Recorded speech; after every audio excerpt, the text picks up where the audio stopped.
क्या केजरीवाल से छूट गई है दिल्ली की डोर और अब पत्नी संभालेंगी बागडोर?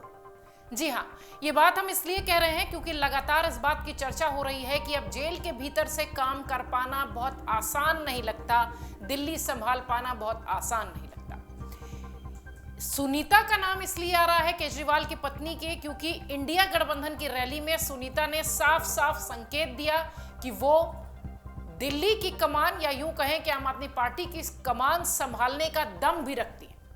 पहली पंक्ति पर जब वो मंच पर बैठी थी तो उनका जो एक तरीके से कह लीजिए कॉन्फिडेंस है, वो ये मैसेज देने की कोशिश कर रहा था कि अब अगर मुझ पर बात आएगी कमान संभालने की तो मैं पूरी तरह से तैयार हूं। मुख्यमंत्री की गैर मौजूदगी में दूसरी पंक्ति के नेताओं की कमी झेल रही आम आदमी पार्टी को सुनीता केजरीवाल के रूप में नया खेवनहार मिल गया है, ऐसा कह सकते हैं। रामलीला मैदान में जब विपक्षी नेताओं का मंच सजा था तो पहली पंक्ति में बड़े नेताओं के साथ सुनीता केजरीवाल बैठी नजर आई। सोनिया गांधी के ठीक बगल की सीट पर वो बैठी थी और अपनी धमक से लोगों को वो रूबरू कराने की कोशिश कर रही थी, एक मैसेज देने की कोशिश कर रही थी।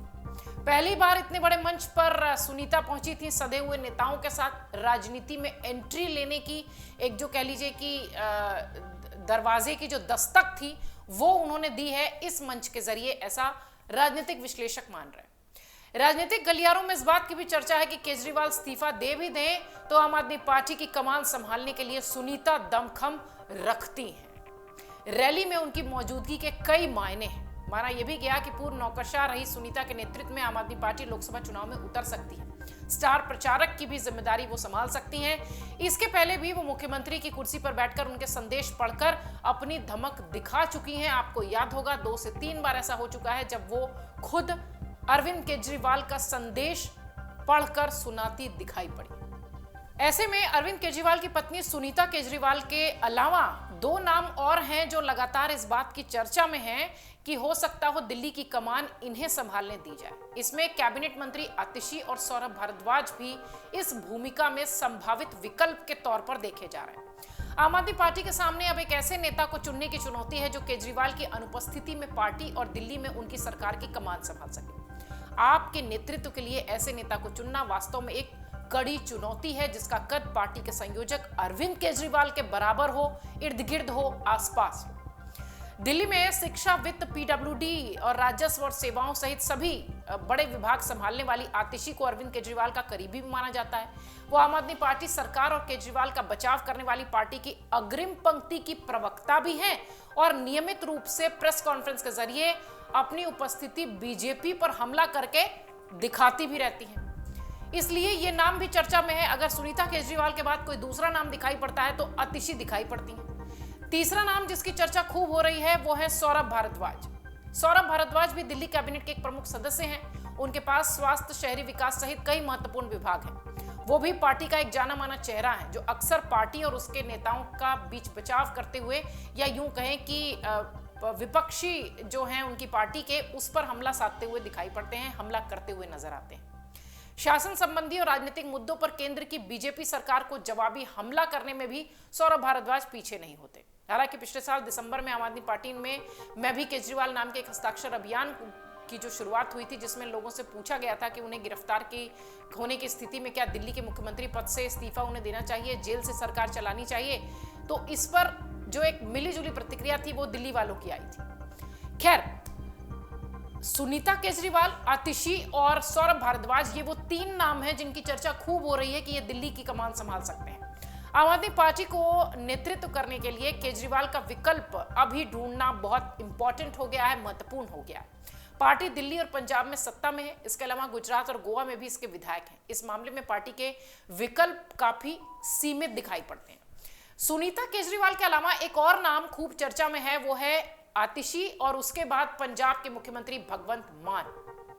कहा यह भी जा रहा है कि नए राष्ट्रीय संयोजक के रूप में भगवंत मान हो सकता हो आम आदमी पार्टी की जिम्मेदारी संभाल ले। आम आदमी पार्टी सुप्रीमो ने इस अभियान के दौरान दिल्ली में पार्टी विधायकों और नगर निगम पार्षदों से भी मुलाकात की थी और उनकी प्रतिक्रिया ली थी जब ये चर्चा हो रही थी कि वो जेल से काम करें या ना करें। लेकिन जिस तरीके की इस वक्त की स्थिति दिल्ली में नजर आती है, निश्चित तौर पर अब अरविंद केजरीवाल के तिहाड़ जेल जाने के बाद अब संकट दिखाई पड़ रहा है दिल्ली में नेतृत्व का, आम आदमी पार्टी में नेतृत्व का। इसलिए ये 3-4 बड़े नाम जो हैं वो खूब चर्चा में है, खूब सुर्खियों में है। कहा यह जा रहा है कि हो सकता हो अरविंद केजरीवाल की पत्नी सुनीता केजरीवाल जिम्मेदारी संभालती नजर आए, क्योंकि कार्यकर्ताओं में एक ये संदेश भी जाएगा कि जो अरविंद केजरीवाल बोल रहे हैं वही उनकी पत्नी जो है कन्वे कर रही है। तो एक जो भरोसा है अरविंद केजरीवाल का उनके कार्यकर्ताओं में, वो सुनीता के रूप में दिखाई दे सकता है। लेकिन इसके अलावा भी पार्टी की जिम्मेदारी के साथ साथ दिल्ली की जिम्मेदारी भी देखनी है, तो हो सकता हो आतिशी और या फिर सौरभ भारद्वाज पर पार्टी भरोसा कर ले। इस बीच भगवंत मान का नाम आम आदमी पार्टी के संयोजक के रूप में खूब चर्चा में है। कहा यह भी जा रहा है कि पंजाब के मुख्यमंत्री हैं, अरविंद केजरीवाल से बहुत नजदीकी है। आप पिछले दिनों देख रहे थे लगातार अरविंद केजरीवाल जिस भी कार्यक्रम में दिखाई पड़ रहे थे, भगवंत मान उनके साथ नजर आ रहे थे। तो ये भी हो सकता हो आम आदमी पार्टी के संयोजक के रूप में भगवंत मान का नाम आगे दिखाई पड़े। बहरहाल जो कुछ भी हो, दिल्ली इस वक्त नेतृत्व से जूझ रही है, आम आदमी पार्टी इस वक्त नेतृत्व से जूझ रही है। मुख्यमंत्री तिहाड़ जेल में है। अब कहा यह जा रहा है कि वहां से जेल से सरकार चलाना इतना आसान नहीं होगा। शायद इसलिए अरविंद केजरीवाल के अलावा अब बड़े जो विकल्प हैं वो दिखाई पड़ रहे हैं, और उसमें सबसे बड़ा नाम सुनीता केजरीवाल के रूप में सामने आ रहा है। विपक्ष के बड़े नेताओं ने जिस तरीके से सुनीता का उल्लेख किया, सोनिया गांधी से उनकी बातचीत हुई, उनका कद दिल्ली की राजनीति में अब बढ़ता दिख रहा है। सुनीता ने रैली जो थी, महागठबंधन की जो रैली थी, उसमें पूरे देश के सामने 6 गारंटी देकर मिसाल भी पेश की। मंच पर बतौर वक्ता वो नजर आई। इसके साथ ही जनता से संवाद भी वो लगातार कर रही हैं। मसलन ये बीजेपी वाले कह रहे हैं कि केजरीवाल को इस्तीफा दे देना चाहिए, आप बताएं उन्हें इस्तीफा देना चाहिए या नहीं। इस तरीके की बातें जो है वो जनता से जो उनका कन्वर्सेशन है, जो कनेक्शन है, वो बनाने की भी वो कोशिश कर रही हैं। अगर देखा जाए तो मंच पर जिस तरीके से नारी शक्ति का दमखम नजर आया महारैली में, जो कि रामलीला मैदान में दिखाई पड़ी थी, 28 पार्टियों के नेता यहां शक्ति प्रदर्शन के साथ पहुंचे थे। वहां सुनीता का जो रंग ढंग या तेवर था सुनीता केजरीवाल का, वो ये संदेश देने की कोशिश कर रही थी कि निश्चित तौर पर अगर मौका लगता है तो वो दिल्ली की पार्टी की कमान संभालने के लिए पूरी तरह से तैयार है। देखना यह है कि दिल्ली की कमान या आम आदमी पार्टी की कमान क्या वाकई में सुनीता केजरीवाल संभालती हैं। यदि नहीं तो आतिशी और सौरभ भारद्वाज के रूप में ये जो ऑप्शंस हैं ये कितने कारगर साबित होंगे। फिलहाल केजरीवाल तिहाड़ जेल में है, न्यायिक हिरासत में गए हैं, और अब ये कहा जा रहा है कि हो सकता हो जेल से सुचारू रूप से शासन प्रशासन चलाना मुश्किल हो, इसलिए नया विकल्प दिल्ली को दिखाई देगा। अगर आप ये वीडियो YouTube पर देख रहे हैं तो हमारे चैनल को सब्सक्राइब करें और बेल आइकन को दबाना ना भूलें। अगर आप Facebook पर ये वीडियो देख रहे हैं तो हमारे पेज को लाइक करें।